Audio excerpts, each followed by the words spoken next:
So a recent thought just occurred to me just now. If you could have the ideal person as sitting US president, what would that look like? And I'm genuinely curious to know for you guys, like, what would be your ideal view of how life should be for an everyday American?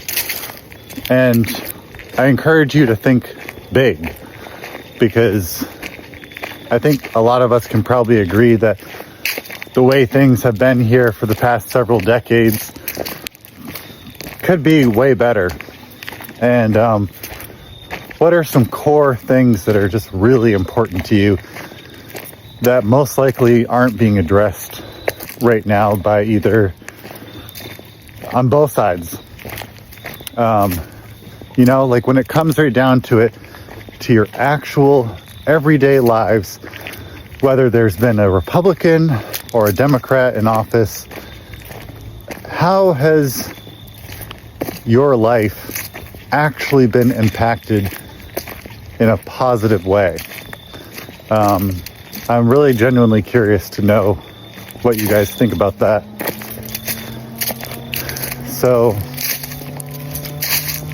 yeah, and keep that in mind, obviously, when you're voting.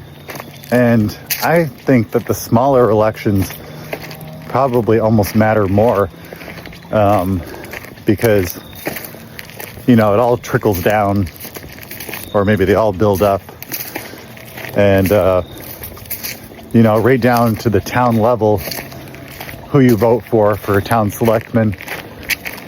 Like the decisions that they're making on a weekly or monthly basis, those can have real impacts on how much you pay in property taxes, or what money goes to where, and they may be spending money that you really don't agree with.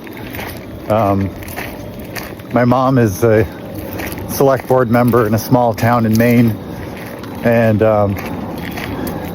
I think the last meeting she said there were only like 3 people of the public that showed up. And that's like out of a whole town. Granted, it's a small town, but still, that's hardly anything. So, I don't know, just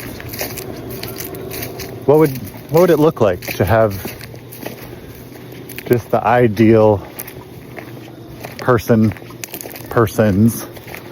leading the country? Let me know your thoughts.